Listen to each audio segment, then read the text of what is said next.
Today's lecture, I am going to explain the novel Nectar in a Sieve as a saga of peasant life in India.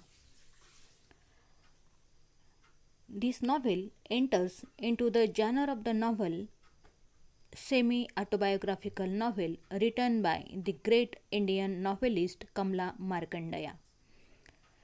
Nectar in a Sieve is the first novel which is published in 1954 and written by the great writer Kamla Markandeya.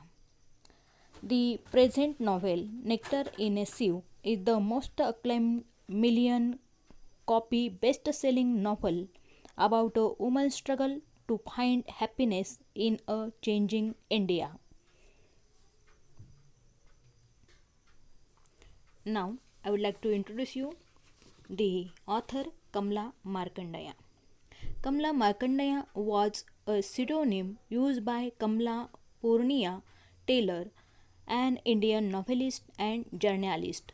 A native of Mysore, India, Markandeya was a graduate of Madras University and afterwards published several short stories in Indian newspapers.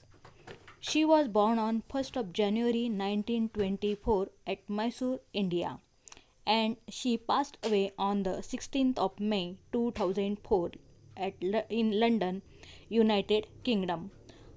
Her works concerned with struggles of contemporary Indians with conflicting Eastern and Western values. That's why Kamla Markandeya remains a great novelist in Indian English literature.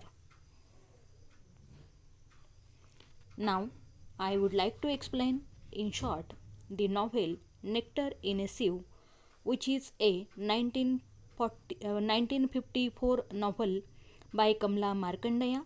The book is set in India during a period of intense urban development and is the chronicle of the marriage between Rukmani, youngest daughter of a village headman, and Nathan, a tenant farmer. The story is told in the first person by Rukmani, beginning from her arranged marriage to Nathan at the age of 12 to his death many years later. The present one novel, having the title Nectar in a Sieve, is set in India during a period of intense urban development and is the chronicle of the marriage between Rukmani, the youngest daughter of a village headman, and Nathan, who was a tenant farmer. Nectar in a Sieve is a moving saga of peasant life in India, presented in a reminiscent mood by Rukmani, the narrator and female protagonist of the novel. Now, I am going to explain the title of the novel. The title of the novel, Nectar in a Sieve, has been derived from Coleridge's famous lines, which the novelist has used as a kind of prelude to her novel on rural India. Work without hope draws nectar in a sieve, and hope without an object cannot lie. Title of the novel is taken from the 1825 poem Work Without Hope, written by Samuel Taylor Coleridge. An excerpt from the poem is the epigraph of the novel. Work without hope draws nectar in a sieve, and hope without an object cannot live.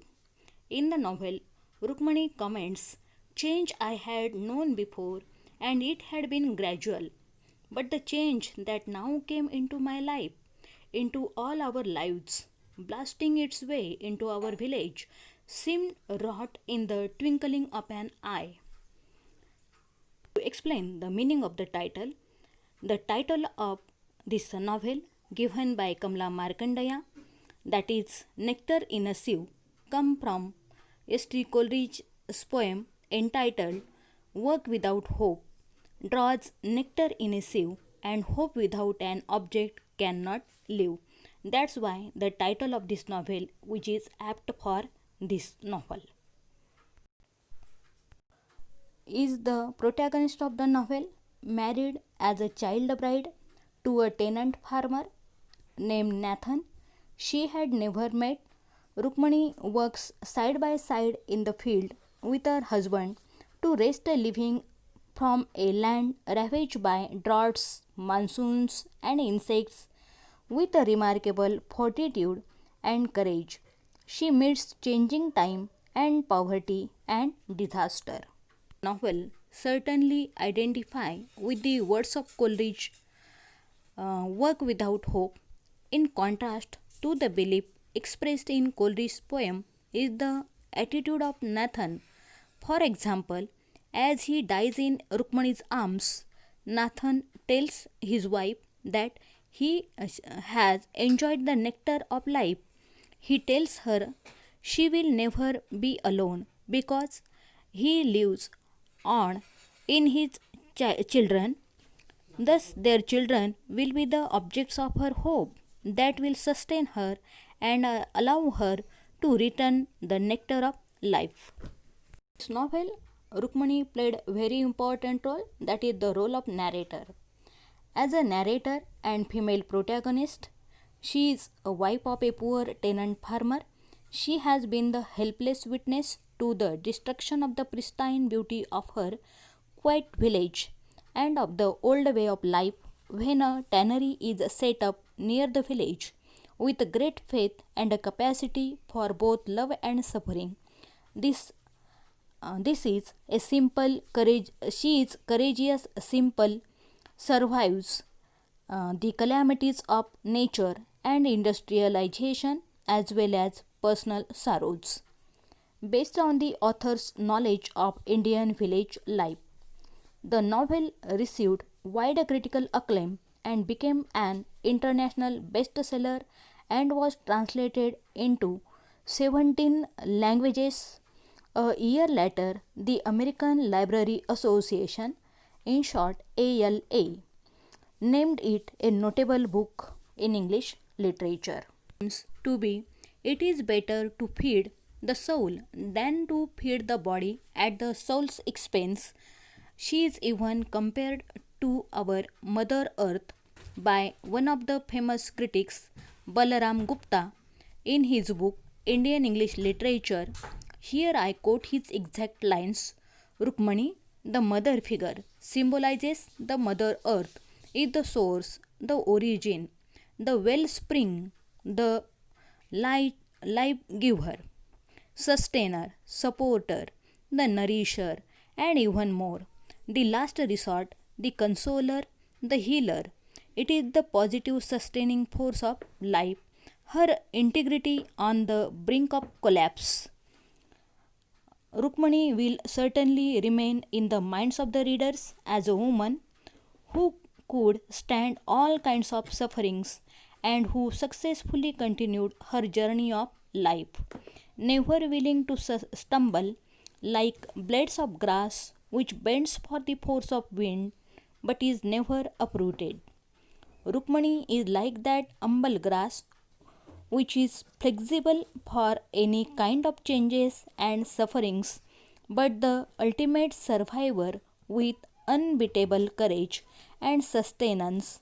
And through such immortal character, Kamala Markandeya seems to propagate the same attitude that can be better followed by the whole women community of the society to make their life livelihood in this relatively unadventurous social milieu, and thus the title of this novel, which is justified very aptly. Explain the theme of the novel.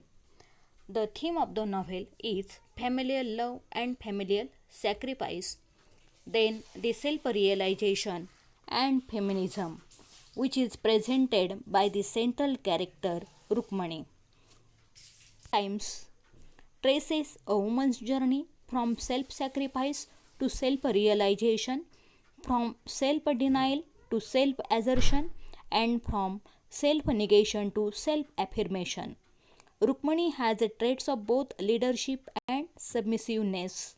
She is a leader in the house, where even her husband Nathan is subordinate to her, and has less to say in her domestic affairs and decisions. She is dedicated to her husband. At the same time, she is a symbol of women's emancipation. That's why this novel contains the elements of feminism. She refuses to be suppressed by men. And that's why the point feminism is apt here.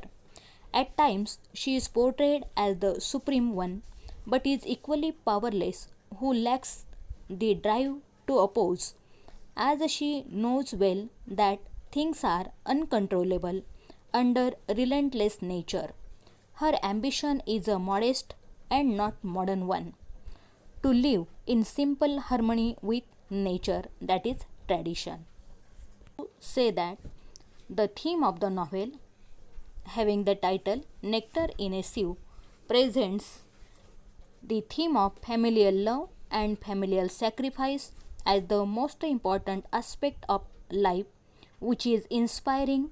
It is also poignant because Rukmani's deep love for her family coexists with her inability to protect and provide them. That's why the present one novel, written by the great Indian author Kamla Markandeya, this novel is a moving saga of peasant life in India, presented in a reminiscent mood by Rukmani. That's why the novel of this novel, that's why the title of this novel, Nectar in a Sieve, is very apt. Thank you.